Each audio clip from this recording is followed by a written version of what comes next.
Magandang araw po sa inyo mga ka-TH. Welcome back po sa ating YouTube channel. Bali sa video po natin ngayong araw ay papakita ko sa inyo ang pinakamaganda at pinaka-latest na ground scanner ngayong 2025 na pwede nyo magamit sa pagte-treasure hunting dito sa Pilipinas.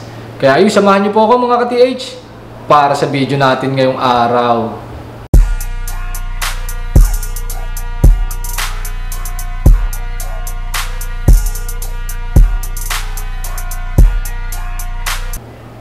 So ito mga ka-TH yung sinasabi ko sa inyo na ground scanner. Ito yung EXP 7000 Professional Plus. Bali gawa siya ng brand na OKM, mula siya sa bansang Germany. So tulad nga po ng sinabi ko, ito yung pinakamagandang 3D ground scanner na pwede nyo mabili sa market ngayon. Kasi nga po talagang napakaganda po ng kanyang specs. Bali meron na po itong 8 operation mode. Bali meron po siyang 8 na systems. Meron po siyang 3D ground scan, 3D BLF scan, mineral scan, tunnel scan, live scan, magnetometer, pinpointer, at BLF metal detection. So napakarami niya pong operation mode. At ang kagandahan dito, hindi lang po siya sa treasure hunting pwedeng gamitin. Pwede rin po siya sa archaeology, cavity detection, kasi nga po meron po siyang tunnel scan. Pwede rin po siya sa military, yan, pandetect ng mga bombs, landmines, kasi meron din po siyang BLF na kasama. Pwede po siya sa agriculture, forensic, public services, at pwede rin po siya sa mining o natural gold prospecting. Kasi nga po, meron po siyang mineral scan o kaya niya pong madetect yung mga mina po. So, complete package na po siya mga ka-TH. At yung specs naman o lalim niya, yung maximum na kaya niyang maabot is up to 82 feet o 25 meters. At ang warranty niya naman po is 2 years. So ito mga ka-TH yung EXP 7000 Professional Plus. Pag bumili po kayo nito, ito yung kanyang package content.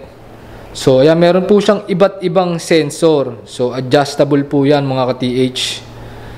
Tapos meron po siyang kasamang search coil para dun sa kanyang metal detector. Meron din siyang mga accessories.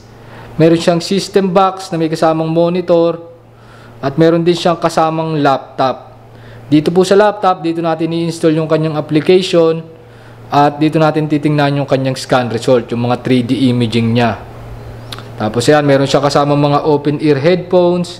May mga dongle, chargers. Yan yung shop ng kanyang pinaka BLF o metal detector. Yan, kompleto po yan mga ka-TH. Tapos, meron rin niyang kasama na hard case mga ka-TH. Ito po ay waterproof and shockproof na mga ka-TH. At safe na safe po yung equipment nyo dyan sa loob. So yan mga ka-TH, yung package content ng ating OKM EXP 7000 Pro Plus. At ang presyo naman po mga ka-TH nitong ating OKM EXP 7000 Professional Plus is 2.6 million pesos as of ngayong November 2025. At dito pa lang po merong stock nito sa Bourbon Electronica main office sa Kawit, Cavite. So wala pa po tayong stock nito sa Carmen Cagayan de Oro branch natin. Kaya kung gusto nyo pong ipa-demo to, kung gusto nyo pong i-check yung unit na to, dito po kayo magpupunta sa main office natin sa Kawit, Cavite. At kung gusto nyo pong mag-visit dito, tawag or text lang po kayo sa ating mga contact numbers para makapagpa-schedule o makapag-appointment po kayo ng inyong visit. At kung gusto nyo pong malaman yung mas detalyadong specs at kakayanan niya, yan, kontakin nyo lang din po yung ating mga contact numbers na yan. Para mas mapag-usapan po natin ng detalyado yung kanyang specs at kakayanan. At bukod po sa EXP 7000 Professional Plus, meron din tayong mga ibang OKM products na available dito sa ating store. Kaya pag nag-visit po kayo, pwede nyong i-check yung mga ibang OKM products natin. So meron po tayo ditong mga Fusion Series, meron po tayong Rover C4, meron tayong Evolution, meron tayo ng Gepard GPR 3D natin, yung ating ground penetrating radar. Tapos meron din tayong iba't ibang variant ng OKM EXP. So meron tayong EXP 4500, meron tayong EXP 5500, at meron din tayong EXP 6000. So yan, kompleto tayo mga ka-TH sa ating OKM EXP series. Yan, meron na din tayo ngayon itong latest na EXP 7000 Pro Plus.